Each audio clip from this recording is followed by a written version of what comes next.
Welcome back नाजरीन।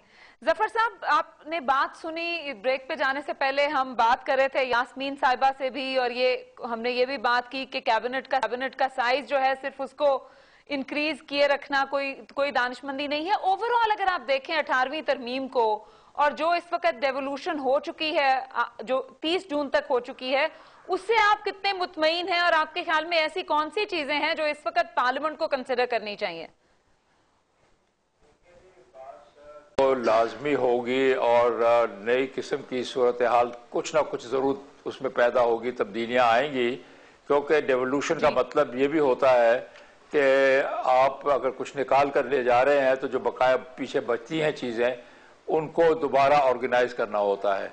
लेकिन मुझे कुछ यूं भी दिखाई दे रहा है कि हमारे इस हुकूमत में से कुछ लोग, कुछ साथी निकल भी गए हुए हैं, उनके भी बहुत सी मिनिस्ट्रियां खाली पड़ी होंगी, वहां भी तैनाती होनी है।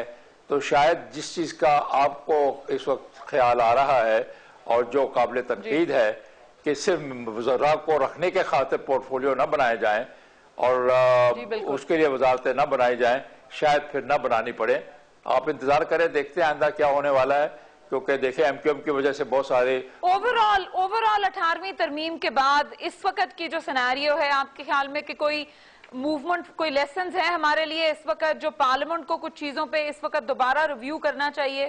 कुछ मैं तो पहले ही हम मूवमेंट कर बैठे हैं, एक कॉन्स्टिट्यूशनल अमेंडमेंट दाखिल की है हमने जो एजुकेशन से मुतल्लिका है, जिसमें हम हायर एजुकेशन कमीशन को पूरी प्रोटेक्शन देना चाहते हैं और करिकुलम को और सिलेबस को वापस फेडरेशन में लाना चाहते हैं। इसी तरह से कुछ और चीजें हैं जिस पर जरूर गौर व फिक्र कर लेना चाहिए। और मैंने देखा है भारत में भी, हम नजदीक देखें, उनके 92 अमेंडमेंट्स आ चुकी हैं कॉन्स्टिट्यूशन की अमेंडमेंट जो होती है वो उसको इनवायलेबल नहीं बना देती। हर कॉन्स्टिट्यूशन इनवायलेबल होता है लेकिन अमेंडेबल होता है। अब जब अमेंडेबल होता है तो इसका मतलब है उसमें तरमीम और उसके अंदर तखफीफ होती रहनी चाहिए।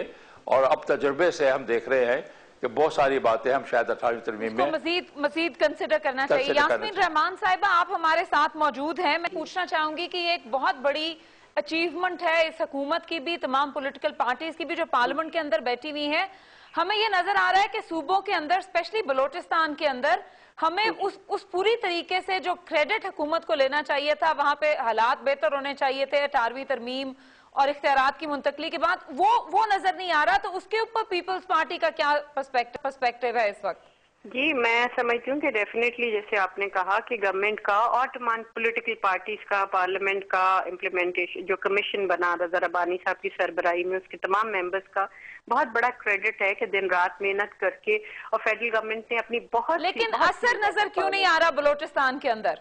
देखिए, मैं समझती हूँ कि आम आदमी तक ट्रिकल डाउन होना चाहिए ये मैसेज, शायद गालिबन अभी उन तक ये ट्रिकल डाउन वहाँ की तो हुकूमत भी इसका क्रेडिट लेने के लिए तैयार नहीं है।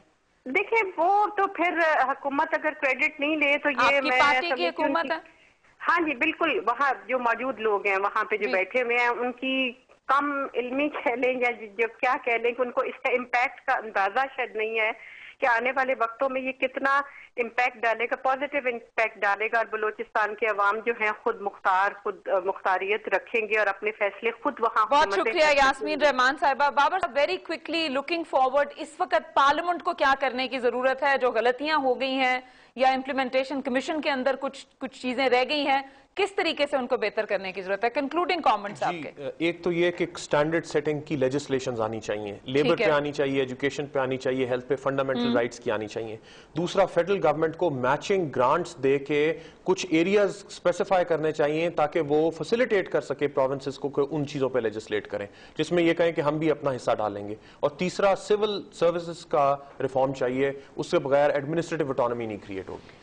नाजरीन, आपने सुना 18वीं तरमीम और अब उसके बाद जो डेवोल्यूशन मुकम्मल हुई है, वो एक बहुत बड़ा सफर है पाकिस्तान का, जिसका एक तरह से आगाज भी हुआ है, एक तरह से वो इख्तिताम पजीर भी हुआ है। लेकिन जो हुकूमत की जिम्मेदारियां हैं, पार्लियामेंट की जिम्मेदारी है, सूबाई असम्बली और सूबाई हुकूमतों की जिम्मेदारियां हैं, वो पूरा करने के लिए अभी ये सफर जो है उसको जारी रहना है, इसको कंसिडर भी करना है और इसके अंदर मजीद रिफॉर्म्स की भी जरूरत है। इजाजत दीजिए, अल्लाह हाफिज।